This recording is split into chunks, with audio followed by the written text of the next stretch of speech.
Welcome to this chess video, everyone. Here we have a queen versus a pawn just about to promote. And so here, black pawn is actually moving towards us here. So for this, I'm going to try and keep it consistent, and I'll try and keep all of the examples with black coming down the board. Now, of course, black's pawn is very close to promoting, and if they do safely promote to a queen, this will probably be a draw. Now, in some situations, you can actually hold a defense with just the one pawn against the queen. In most situations, it'll win here. So when is it a win? When is it a draw? Let's actually get into it right now. Okay, so first we have to look at what file the pawn is on. So here, the pawn in the center, being the D file or the E file, as well as any pawn that's on the B or G file. So basically a central pawn or a pawn that's on the knight file. In these cases, it is actually a win for the side with the queen. So these are kind of good to commit to memory, just these here, the ones that I had in black, these I put in red here. So if their pawn is on any of those files, the side with the queen should win. Now, what about the other ones? Well, if it's a rook pawn, I'll put a different color, or if it's a bishop pawn. So on any of these files here, it is actually a draw. And so with best play, they can actually draw with just the pawn. So why do the files make a difference? I mean, the rook file, we might kind of intuitively figure because, of course, the endgame, there's those stalemate tricks, and we'll show that. But why the bishop file? And so let's get right into the video and show exactly why that is. Okay, so here first we're going to show the technique for how to win with the queen when it's for sure a win, and then we'll show those draws, and you'll see kind of the difference in why those are a draw. So with the queen here, of course, we don't want to play passively, because if we wait one move, they're going to promote into a queen. So we have to advance our pieces constantly with checks or some kind of threat. So here, I like queen to c5, just to check, just move the king. Now, generally speaking, the king is going to want to stay very close to their pawn and try and escort this pawn into promoting. If their king ever leaves too far, then our queen can just get to the promotion square, and then we can just advance the king all the way up to this pawn at our leisure. And then, if this king is like over here, I'll use a different arrow. Say if the king gets all the way over here, it's going to be easy to take that pawn with the queen, and we'll just have a queen and king endgame. So what we have to do here is slowly advance while they try and keep their king close to their pawn. Now, in this case, they're probably more or less forced to go right in front of their pawn. When their king steps directly in front of this pawn, now they are no longer threatening to promote the pawn.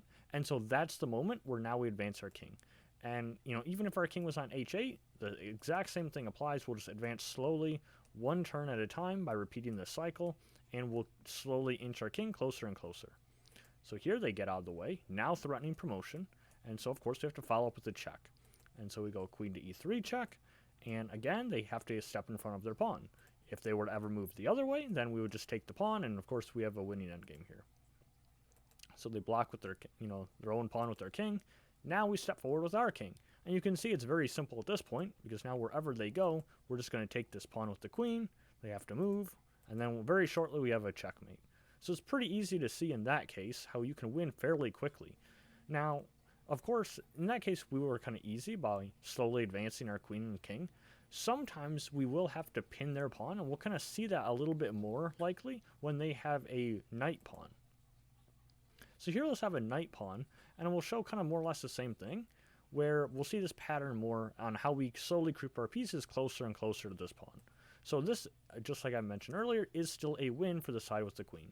So here we start with the check, the king has to move up, and now because their king is blocking their promotion square, now we advance with our king. So king g5 here, they step out of the way, and now we play queen to f2. And we could have actually done a very similar thing when the pawn was in the center, but here it's almost required. So why queen to f2? Well, the whole idea is we're just pinning that pawn. So now the pawn can no longer promote. Generally what we want to be doing is making sure that their king is either in front of their pawn, stopping them, or we pin the pawn. And if it's not, it's either one of the queen checks or we slowly advance our king. So here, now they have to go king to h1 or somewhere to try and threaten promoting into a queen again. And so once again, we want to pin that pawn. So we go queen to f3, and in this case, they'll probably have to go king g1. So they go king g1. Now I just want to show if they were to go king to h2 instead, all we do is we just give a queen check, and then we'll more or less do the same pattern where our king keeps creeping closer and closer. So that actually wouldn't change anything. Now that they're on g1, we slowly advance our king, and then they go back. And now we have this check, which same thing kind of idea I mentioned earlier. Now they have to block their own king again. We advance our king, And of course, just like we looked at with the center pawn, now we have a very short checkmate following. So now let's take a look at the rook pawn first. So with the rook pawn, this is fairly intuitive, I think, for a lot of people, but it's still good to show it. Where in this case, we start with the check, just like we had before, just like the other lines. But now we have a different measure that can happen here. Because what the king is going to do, as we'll soon see, is as we keep checking, and the king keeps shuffling from the checks, eventually we'll creep close enough, but they have this new defense that they try. And this new defense is king to a1. And of course they're blocking with their king here, but notice that if it's us to move, like if we advance our king, notice that in this unique case, it's stalemate. Unlike when it was, one of the central pawns on the D or E file, or even the knight pawn, the B or G file, in those cases we could advance our king, because here they would have had like a king over, to the left of the A file. But here they don't have that, so it would be stalemate. So we have to do something a little bit different here. We have to try to give a check with the queen first.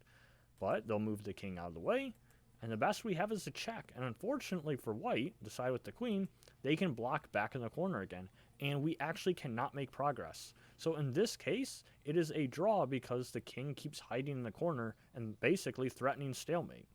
So now let's take a look at the bishop example and show why that one is a draw. Okay, so here let's start with the queen check, very similar to what we've been looking at before. They'll block with their king, blocking their own promotion square, but keeping close to the pawn. We play king g5, now advancing our king. They try and get out of the way, once again threatening to promote this pawn. We pin the pawn, just like we've been taught to do. And of course there's many other moves, but in all cases it will be a draw in this case. So what is their new resource that they have here?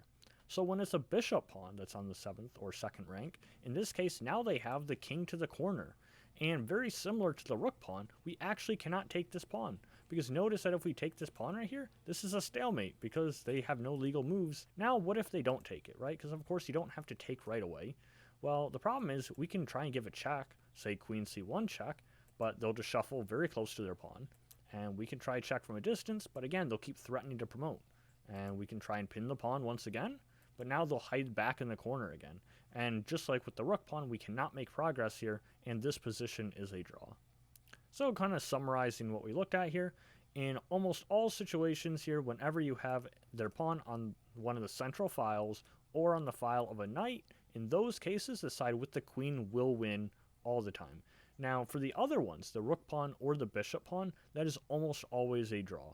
There are very, very unique situations where you can still force a win in those positions, but that is a much more complicated thing and also not really too practical for most games. Basically, the thing to commit to memory here is that any of the central files or the pawn and the knight file, it should be a win.